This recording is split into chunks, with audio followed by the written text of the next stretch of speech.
Humanismo Digital con Joan Clotet. Me gustaría que en 5 años pudiéramos hablar del avance que está teniendo el mundo empresarial, el mundo corporativo, el mundo del liderazgo, el mundo directivo, del avance que está teniendo hacia ese cambio de paradigma empresarial que necesitamos. A ese cambio en que, como decía antes, pues las empresas vayan más allá de la rentabilidad del accionista y trabajen por un mundo mejor. Y trabajen, como decía antes, porque hay espacio para hacer cosas aún más grandes que ganar dinero y generar riqueza, porque se puede crear valor para todos los grupos de interés. Y me gustaría que en 5 años viéramos que esto está avanzando.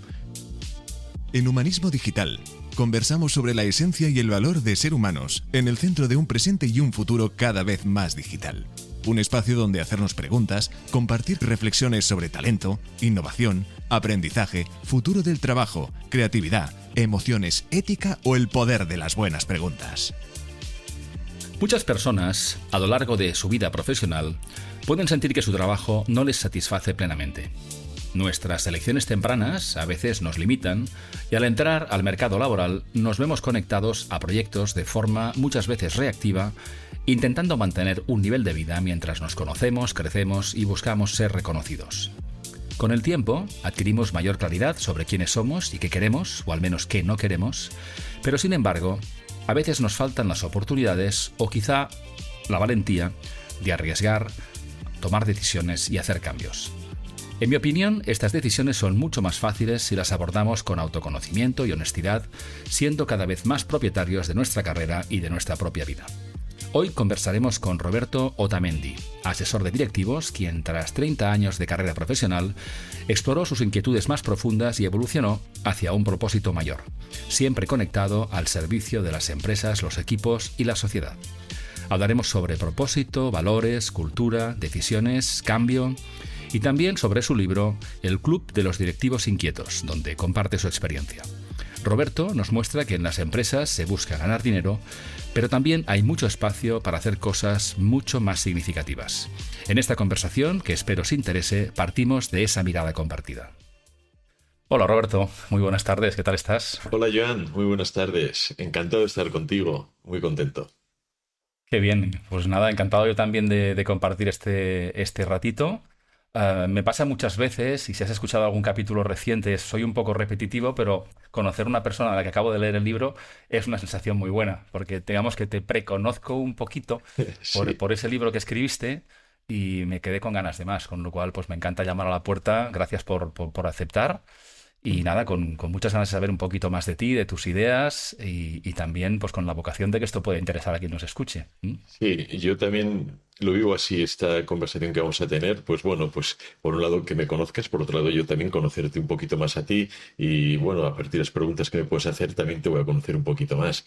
Y como bien dices, ojalá sirva a las personas que nos ven y nos escuchan.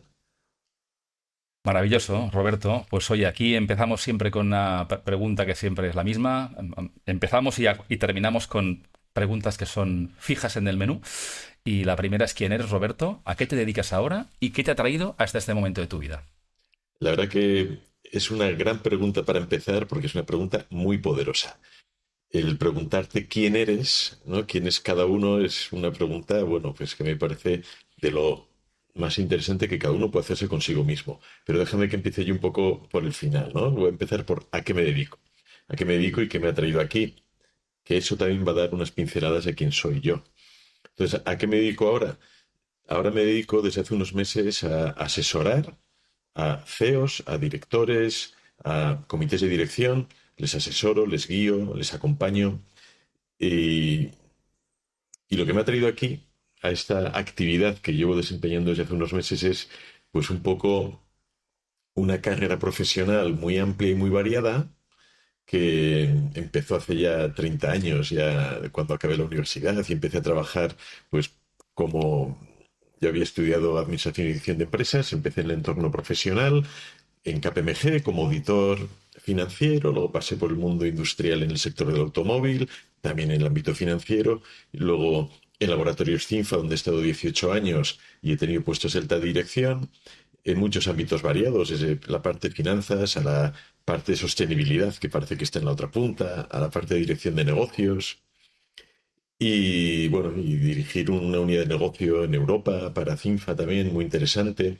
Entonces, me ha ido llevando aquí esta parte profesional que, por un lado, me permite asesorar a otros directivos ahora y, por otro lado, me ha llevado esta parte personal de la cual también hablo en el libro, tú lo has podido leer en esta parte más testimonial, que es una evolución de, de un Roberto de que se pregunta cuál es el sentido de su vida y de su actividad profesional, ¿no?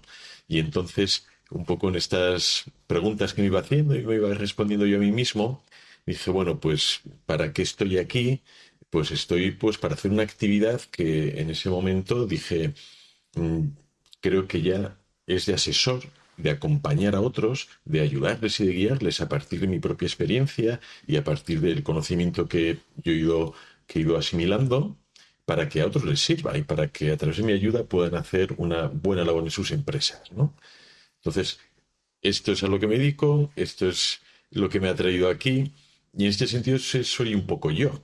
Soy una persona pues que me gusta ayudar a otros, me encanta el ámbito profesional, el ámbito corporativo, el ámbito de las empresas, de los negocios.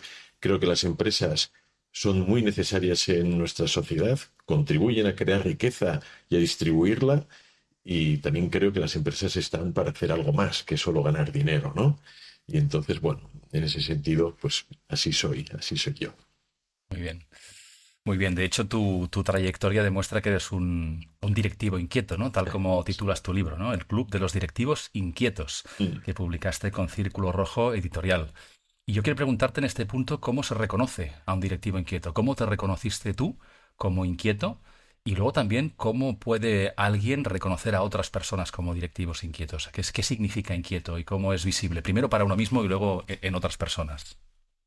Sí, yo cada vez lo centro más en que un directivo inquieto es un directivo que cree en que en las empresas hay actividades para ganar dinero y también hay espacio para hacer cosas aún más grandes. Yo utilizo esta frase, que está escrita incluso en la sinopsis del libro, porque un directivo inquieto es un directivo que ve que con su actividad puede contribuir en algo más que la parte más, digamos, utilitarista de una función, pues para su propio beneficio, para su propia remuneración o su propio estatus y que está también como al servicio de la empresa, de los demás empleados y también de la comunidad y de la sociedad en la que la empresa ejerce su actividad. Y por tanto un directivo inquieto es un directivo que es inconformista, que es transformador, que, que ve la vida como en un sentido muy amplio y ve la actividad que desarrolla en una empresa con una capacidad muy amplia de hacer cosas por un bien común. Y por tanto un directivo inquieto también es un directivo comprometido, un directivo humanista, consciente también de la realidad en la que hace su labor y de cómo puede contribuir a mejorarla. No es un directivo que se esté mirando el ombligo, no es un directivo que esté muy influido por su ego, sino que poco a poco lo va tumbando y lo va poniendo un poco su actividad pues al servicio de otros, sea su equipo, su empresa o la sociedad. Sí, entonces, un directivo inquieto en el fondo se reconoce también por los hechos, por las cosas que hace. Y yo, en este sentido, como dices en el libro, pues un directivo inquieto, como digo, no va a describir, no va a describir, no va de lo que dice, va de lo que hace. Y yo, por tanto, en el libro, por eso quise mostrar esa parte más testimonial, más de cómo ha sido un poco mi evolución como directivo, pues para que con ese ejemplo real, pues se vea lo que yo entiendo por un directivo inquieto y lo que también otros pueden hacer. Y sí, me gusta mucho que lo expliques, o sea, que te expliques así también, porque al final incluso las palabras a veces nos pueden confundir, ¿no? Un directivo, quizá pensando más en estereotipos, ¿no? Alguien piensa a alguien con mucha responsabilidad, que toma decisiones, asociado con jerarquía, y al final tú lo conectas con la empresa, alguien que tiene un rol en la empresa y la empresa como organismo con capacidad de impacto. Y me gusta mucho que digas cómo reconocerlo y cómo reconocerse por lo que hacemos. La verdad es que habrá personas que nos escuchen que que se sentirán todos un poco, mucho más o menos reconocidas en lo que dices, porque dices cosas muy positivas, ¿no? Pero luego si miras en lo que has hecho o las decisiones que tomas, pues quizá es un espejo en el que también mirarse, ¿no? Mira, has dicho muchas cosas positivas que conectan con valores, que creo que son pues estas cualidades que pueden ser una buena brújula emocional para tomar buenas decisiones. Y yo con esta visión amplia, más humanista que nos planteas, te quiero preguntar qué valores crees que son o debería tener más presentes un empresario, un directivo, una directiva hoy en día. Sí, valores humanistas, absolutamente. Valores como el compromiso, valores como el querer contribuir al bien común, valores que tienen que ver con dejar atrás esa visión utilitarista de una dirección o de una empresa y pasar a una función más al servicio. Como yo diría, un directivo tiene que tener valores que le permitan pasar de Friedman a Freeman. Y me estoy refiriendo a Milton Friedman, que fue el adalid en los años 70, de, bueno, pues hablar que la función social de las empresas era ganar dinero, era la rentabilidad para los accionistas, y sin embargo Edward Freeman ya en el año 84, con la teoría de los stakeholders, pues argumentó que las empresas tienen que crear valor para todos los grupos de interés, que eso significa para los accionistas y también para otros grupos de interés que no son accionistas de una compañía. Entonces, un directivo, yo creo que estos son los valores que tiene que tener, que por supuesto que tiene que hacer una función para que la empresa pues sobreviva y tenga una rentabilidad. Y además también tiene que crear valor para la sociedad en la que está, de la que forma parte y pues para todas las personas. Y en ese sentido, esto también estos valores que tiene que tener un directivo, obedece a una necesidad y a una demanda que ya la sociedad está poniendo encima de la mesa. Y esto lo leemos cada año, especialmente desde la pandemia, en el informe de Edelman, en el Trust Barometer, en el barómetro de confianza de Edelman, que cada vez con más énfasis la ciudadanía pone la esperanza y la expectativa en que las empresas contribuyan a ayudar a resolver los desafíos globales que tenemos, como el cambio climático, como las desigualdades sociales, etcétera, etcétera. Entonces, además de lo que se puede esperar de los gobiernos, de las instituciones o del tercer sector, cada vez más la sociedad demanda a las empresas que contribuyan. Y esto, por tanto, el directivo tiene que tener los valores adecuados para dar respuesta a esta necesidad. Los valores y también, digamos, la valentía, que también hay que dar ese paso que supone pues dejar un poquito atrás ese paradigma anterior de solo rentabilidad del accionista y vayamos también a crear valor para todos los grupos de interés. Uh-huh. Estoy muy de acuerdo contigo. Mira, vamos a imaginar que alguien que nos está escuchando pues le resuena esto que tú nos expones, pero luego piensa en su día a día, mira a su alrededor y no sé, vamos a imaginar que está en una compañía, pues no sé, industrial, centenaria, sufriendo. Es decir, que de alguna manera en un entorno muy competitivo, a lo mejor son clientes o clientes potenciales que te has encontrado tú y que entienden el discurso que yo comparto plenamente, pero luego lo ven complicado, ¿no? Complicado por razones X. La cultura de la empresa, la propia mentalidad de la dirección. Entonces, ¿es posible realmente un cambio de mentalidad colectiva en una empresa? Es decir, si una persona se reconoce como directivo o directiva inquieta en algo que le viene más de dentro y que conecta con eso que está pasando alrededor de la organización, empieza a sentir que está en ese proceso, pero mira a izquierda y derecha y dice, uy, yo no sé si esto voy a poder influir en cambiarlo. ¿Es posible cambiar la mentalidad de una empresa, de una organización muy consolidada? Sí. ¿Sí? Entiendo la pregunta y mi respuesta es que sí, que es posible, absolutamente posible, que no es fácil, que no es rápido, que incluso hay empresas que sí es posible, pero igual no es el momento.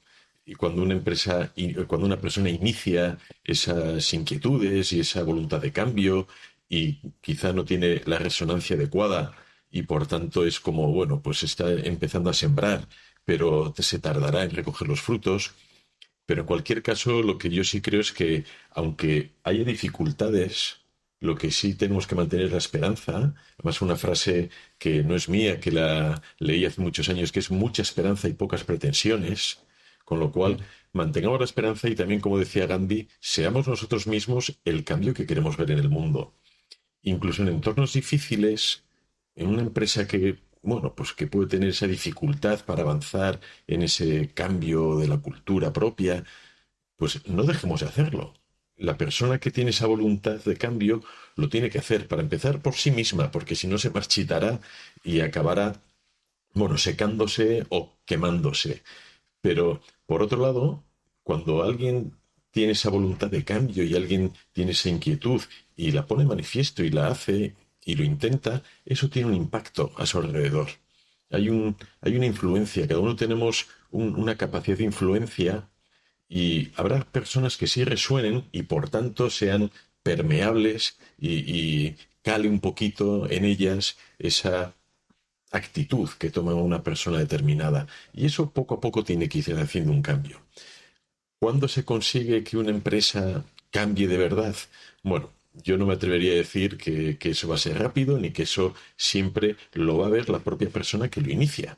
Pero en cualquier caso hay que iniciar el proceso, otros lo continuarán porque necesitamos que este cambio se vaya produciendo. Sí, sí. Estoy muy de acuerdo contigo y además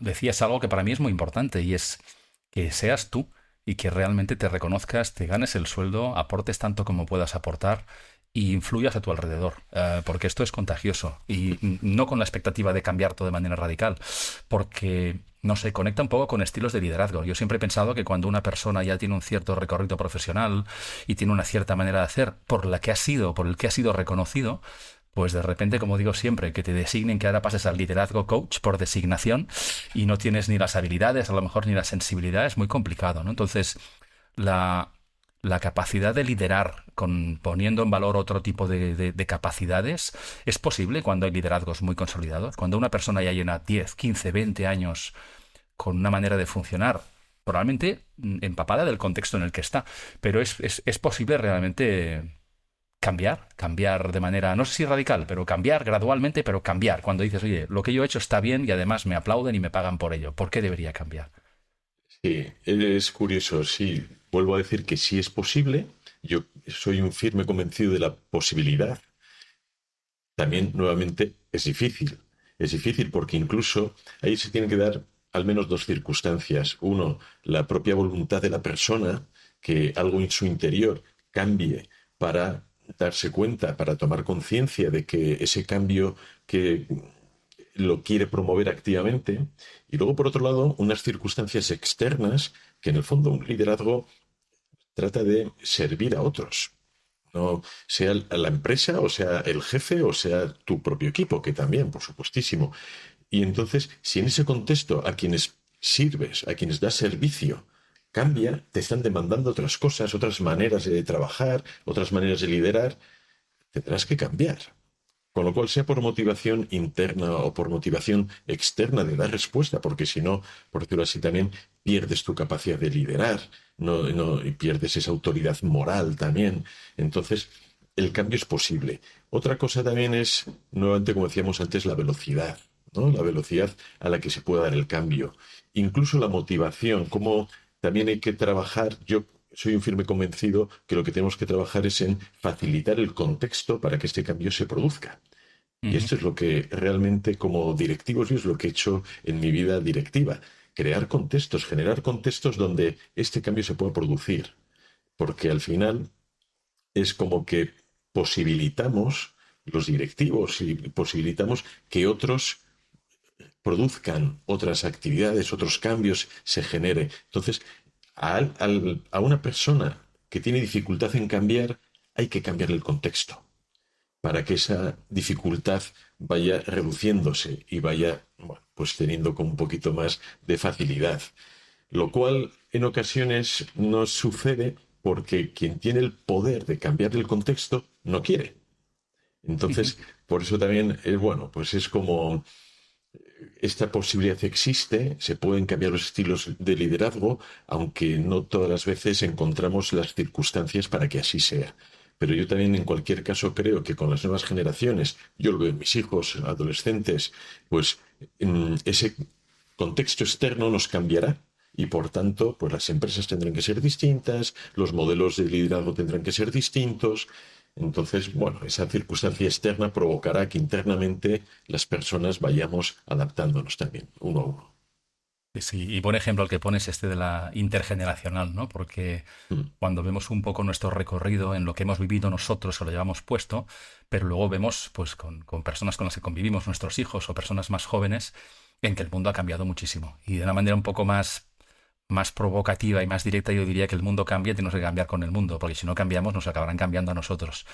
Porque al final también la organización necesita adaptarse y sobrevivir, ¿no? Mira, en tu manera de expresarte también, yo creo que tienes una forma y una amplitud de miras que conecta también un poco con el para qué. Es decir, decías al principio, pues estos resultados que la compañía necesita, que no son solamente económicos, que tienen que ver con impactar en positivo en sus grupos de interés. Y esta palabra del propósito, del para qué, está más presente desde hace algunos años, por suerte para todos, yo creo, ¿no? Entonces, a mí me gustaría saber tu opinión sobre esto, ¿no? Es decir, cómo encajar el propósito personal, si es que una persona lo conoce, que no siempre es el caso. Muchas personas ni dedican el tiempo a explorarlo, a entender su para qué. Pero en el caso de que estén en ese camino y empiecen a descubrirlo, ¿cómo encaja este propósito con el corporativo? Te lo pongo más complicado, ¿eh? Compañías que no lo formalizan como tal, o sea, lo percibes, lo intuyes, pero no hay una declaración formal, y personas que empiezan a sentir algo que viene más de dentro, más del corazón que del bolsillo. Entonces, ¿cómo encajas ese propósito incipiente personal con ese propósito de la compañía? ¿O encajas o desencajas, ¿eh? Es decir, ¿cómo se descubre y cómo se conecta o desconecta? Sí, y cogiendo también un tema que has dicho, ¿no? Es como para mí esa parte como del propósito que decías, pues que no es tanto del bolsillo, que es más el corazón. Yo digo que es más incluso de las tripas y de las entrañas.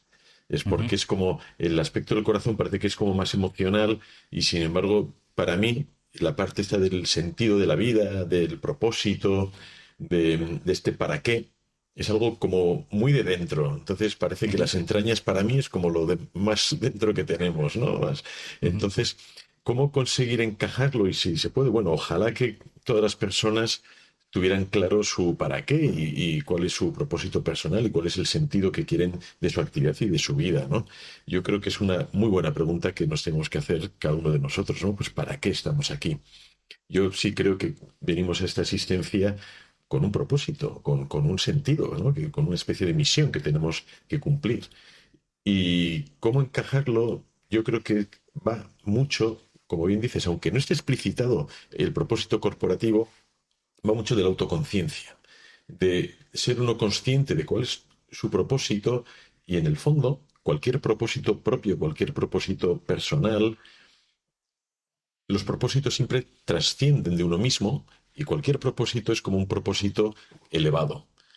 Y cualquier propósito, por ejemplo el mío o el tuyo, es una expresión concreta de un propósito más elevado todavía, que yo suelo hablar mucho de que es el bien común, ¿no? Pues que es como algo que más elevado que eso, pues no sé si se me ocurre algo. Entonces ahí es donde se unen los propósitos personal y corporativo, porque una empresa también, su propósito corporativo, tiene que trascender de ella misma y habitualmente, cuando está bien definido, cuando está bien asimilado, así es. Y entonces, aunque sea por caminos distintos, el propósito siempre, como trasciende, va a algo más elevado. Ahí es donde se unen el corporativo y el personal. Pero claro, yo no puedo pretender, creo que sería un error, es un error en mi modesta opinión, cuando quieres identificar tu propósito personal con el propósito corporativo, cuando tienen que ser iguales, o cuando una empresa pretende que su propósito corporativo tiene que ser vivido exactamente igual por todas las personas que componen esa corporación. Pues eso no es así. No, no puede ser así, porque cada uno somos únicos, individuales y tenemos también unas cualidades que nos permiten realizar un propósito u otro. Pero sí hay que tener en cuenta que se van a unir en un punto que es en esa parte del bien común, de, de algo más elevado a lo que es cada uno de ellos, sean individuales y corporativos, precisamente por la trascendencia que lleva siempre un propósito. Sí, sí. Yo creo que es una buena pista, porque además son temas que a veces a muchas personas no los abordan porque les parecen o demasiado profundos o demasiado etéreos y prefieren quedarse en algo más transaccional y más día a día. Y luego grandes decisiones importantes que tienen que tomar, pues a lo mejor lo hacen pues con la información que tienen y con aquello que piensan y sienten en aquel momento, sea cual sea la vista, ¿eh? El corazón, la cabeza, las tripas o el bolsillo, o todo combinado, ¿eh? Pero sí que es verdad que es algo que das una buena pista, ¿no? De intentar conectar con aquello que nos une, porque es algo que también no es difícil, no es fácil, digamos, de definir y concretar. Mira, Roberto, tú nos decías al principio, explicando tu trayectoria, pues ya tienes un cierto recorrido profesional, has tomado algunas decisiones, no has estado en muchísimas compañías, pero sí que has hecho roles distintos Mm.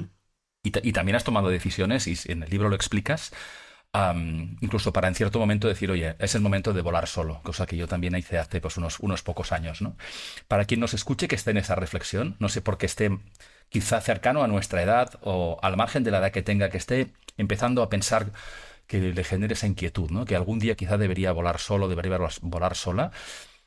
En tu propia experiencia o de personas con las que tú has compartido este proceso, ¿qué crees que hace falta tener muy, muy claro, 100% claro, como para tomar la decisión de decir, es mi momento, ahora voy a volar solo? Y luego también, aparte de qué hay que tener claro, pregunta dos en uno, ¿cuándo te das de verdad cuenta? Porque no creo que sea algo que pase de un día para otro. Es decir, que hay que tener súper claro antes de decir, sí, este es el momento, esto es lo que voy a hacer, y cuándo te das cuenta. Si hay algún evento externo o interno que te ayuda a decir, Roberto, Joan, ya estás tardando. Sí, mira, yo, como decía antes, yo creo que lo que puedo hacer es hablar de mi experiencia, ¿no? Especialmente Ujú. que es la que, como a mí me ha valido, pues creo que también puede servir un poquito de ejemplo, ¿no? Entonces, en mi caso, no ha existido un momento disruptivo, rupturista, radical de transformación. No, ha sido una transformación silenciosa, ha sido una transformación gradual. Entonces, lo que sí hay que tener claro es que te quieres hacer la pregunta verdadera y quieres responder de modo verdadero a ¿para qué estoy aquí? Entonces, eso hay que ser muy consciente de que eres genuino y auténtico en la respuesta, ¿vale? Ujú. Entonces, ¿qué sucede? En mi opinión, cada uno de nosotros tenemos como una misión para esta vida, en esta existencia, y también tenemos unos dones, unas cualidades innatas, unos talentos que hemos nacido con ellos, otros también que hemos ido desarrollando por el camino, pero que esos talentos, esos dones son los que nos van a permitir desempeñar y alcanzar ese para qué. Que ese para qué, ese propósito, ese sentido, en el fondo es un camino, no es una cima de una montaña, a mí que me encanta el monte, ¿no? Pues no es una cima, es el camino, ¿no? Entonces, yo periódicamente me he ido haciendo esta pregunta de qué quiero hacer, para qué, cómo, desde dónde, ¿no? Es como muchas preguntas en una, y en ocasiones veía que daba sentido a este camino que yo quería recorrer en la empresa en la que estaba, en este caso en Cinfa, durante muchísimos años, y luego llega un momento que es cuando te das cuenta que dices, vale, yo aquí estoy súper bien, encajo, pero no es mi lugar. Y suelo utilizar una imagen que, que me la dijo alguien, fue un regalo esta imagen, que es como, imaginemos unos platos, ¿no? Unos platos, e imaginemos también una alcantarilla en forma de rejilla. Entonces, en esos huecos de la alcantarilla el plato encaja, lo pones en vertical y encaja. El plato encaja perfectamente en una alcantarilla, pero no es su lugar, no es su lugar. Entonces lo que te tienes que preguntar es cuál es tu lugar. ¿Cuál es tu lugar? Y ese lugar es para qué estás aquí. Esos dones y esos talentos que tienes, ¿cómo los puedes desplegar al máximo? Y entonces yo, en mi caso, vi que Finfa era un lugar maravilloso, era maravilloso, pero no era mi lugar. Mi lugar de despliegue, mi lugar de disfrutar y de hacer las cosas que creo que estoy llamado a hacer, pues eran ya en este caso, bueno, pues con un camino de asesor, un camino propio. Sea el camino dentro de una corporación o fuera de una corporación, eso es lo de menos. Lo importante es que para saber cuál es tu camino, primero te lo tienes que preguntar, tienes que ser muy auténtico en la respuesta, te tienes que conocer muy bien y luego tienes que ser también verdadero en la respuesta de si estás en el lugar o no estás en el lugar adecuado, cuál es tu lugar. Entonces yo creo que esas son las claves. Y quizá eso a alguien le puede venir de modo radical digamos, instantáneo, ¿no? Pero bueno, Pues en mi caso no fue así, fue un proceso y es un proceso también que, bueno, en el que va mucho de ese autoconciencia y ese autoaprendizaje. Y luego también la determinación para decir, vale, ese es mi lugar, voy hacia él. Sí, sí, ahí está la clave y creo que también el freno de muchas personas, ¿no? Es decir, estoy contigo que es un proceso al que hay que dedicarle tiempo. Si además le puedes dedicar tiempo de calidad en una situación en la que tienes trabajo y tienes cierta estabilidad, pues mucho mejor, porque no tienes urgencias, prisas. Y lo que decías, la honestidad con uno mismo, con una misma, para decir, irse reconociendo. Yo también compartir contigo, alguna vez lo he comentado en el podcast, que también lo enfoco a proteger más el futuro que el pasado. Si nos obsesionamos en proteger solamente el pasado, y es totalmente comprensible, pues estamos dejando oportunidades de futuro de ser nosotros mismos en favor de los demás. Ojalá con 15, 16 años supiéramos realmente quién somos, para qué estamos dotados y pusiéramos eso a disposición de los demás durante toda nuestra vida, pero no suele pasar, ¿no? Entonces, a medida que tenemos más vida de la que aprender, por eso personas cercanas a los 40, 50, 60, pues tenemos más décadas de experiencia para saber quién somos, si nos hemos dedicado tiempo de calidad, si hemos sido honestos y si hemos tomado decisiones también. Y también, antes te escuchaba, quizá también nos sirve ver, además de las grandes preguntas que coincido contigo, mirar nuestra agenda, mirar lo que hacemos, mirar con qué estamos de verdad comprometidos, ¿no? Como recuerdo una conversación con una persona que me decía, yo quiero tener algún día una experiencia internacional, pero había tenido hasta 3 opciones de tomar la decisión y nunca la tomaba, por razones distintas, ¿no? Entonces, una cosa es lo que declaramos y la otra es lo que hacemos. Correcto. Y al final nos reconocemos en lo que hacemos, ¿no? Y que detrás de nuestros hechos están nuestras decisiones y nuestros pensamientos. Pero me gusta mucho que lo describas como un proceso que es de que se va, digamos, cociendo con tiempo, ¿no? Para tener un plato de calidad no es fast food y en este caso yo creo que encaja mucho, ¿no? Correcto, yo suelo decir en ese sentido que yo soy de cocción lenta. Eso sí, cuando ya me doy cuenta de las cosas, no puedo dejar de hacerlo, ¿no? Entonces es como, ya te llega lo ves tan claro que dices, no, pues ya está, a por ello. Pero eso es muy bueno, Roberto, porque en el momento que le has dedicado tiempo a saber de verdad algo, entonces ya la ilusión de la siguiente etapa ya te das cuenta y luego ya está el momento, la forma o la libertad que uno tenga para tomar esa decisión. Pero invertir tiempo de calidad para darse cuenta y entonces sentir qué es lo que debes decidir, bueno, yo creo que muchísima gente no llega a eso y creo que esa invitación, vaya, y leer tu libro también les puede ayudar, ¿no? Porque explicas muy bien en esa primera parte todo tu proceso. Sí, yo en este sentido lo que creo es que esta cuestión que dices de dedicarnos tiempo de calidad a nosotros mismos, a mí me parece imprescindible. Y eso no significa ego, ni tiene que significar desatender otras cuestiones. Pero si yo no me cuido a mí mismo, no sé si voy a tener incluso como la suficiente sabiduría para cuidar a otros. Entonces esto es, bueno, pues esto es muy del Evangelio, ¿no? Pero que es muy real. Tienes que amarte a ti mismo y al prójimo. O sea, es como, no puede ser que te des por los demás sin quererte a ti, y no puede ser que pretendas hacer cosas por los demás si no te las haces a ti, si no te cuidas a ti mismo. Con lo cual esa parte del autoconocimiento, pues es fundamental. Esta parte de trabajarse a uno mismo, ¿no? Conocerte y conocerte también con tus limitaciones, por supuestísimo, que eso es lo que más te facilita luego, pues el ponerte a servicio de los demás. Totalmente. Totalmente, además los demás son los que nuestros equipos, nuestras familias, nuestros amigos, nuestro empleador, nuestros clientes, o sea, esa inversión en uno mismo, yo coincido que también es muy rentable hacerla, como de manera más gráfica como en el avión, ¿no? El avión cuando salta el aire, ¿no? Sí, primero te lo pones tú, porque si sí. no, claro, si no salta la mascarilla, si no te la pones tú y no puedes respirar con normalidad, poco puedes ayudar, ¿no? Eso es. Fíjate que hablamos del libro casi al final, pero quiero preguntarte para qué lo escribiste, El Club de los Directivos Inquietos, y como ya tiene un cierto recorrido, pues qué impacto está teniendo o cuál te gustaría que tuviera, porque un libro, como decíamos justo antes de conectar, es algo de largo recorrido, ¿no? Que tú has puesto a disposición de los demás. ¿Para qué? ¿Para qué lo escribiste y qué te gustaría que está pasando o te gustaría que pasara más? Pues lo escribí con mucha humildad, con idea de ver si podía inspirar a alguien. Porque yo en el trabajo que he desarrollado, especialmente en los últimos años, pues me han reconocido que he resultado inspirador para otras personas, no por lo que decía, o quizás sí también por lo que decía, pero también por lo que hacía, ¿no? Por esa coherencia, ¿no?